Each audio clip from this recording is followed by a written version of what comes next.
সম্পর্কটা ছিল শুধু একান্তই আমার, একার মায়া,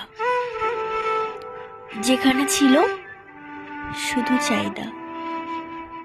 আমাদের শুধু স্বার্থই ছিল, ভালোবাসাটা হয়ে ওঠেনি।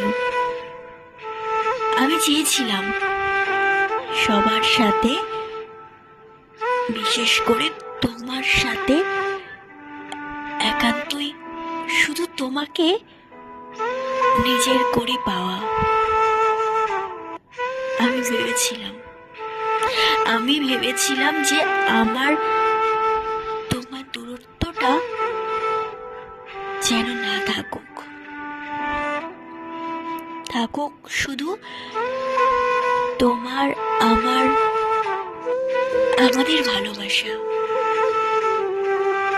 শুধু আমাদেরই ভালোবাসা।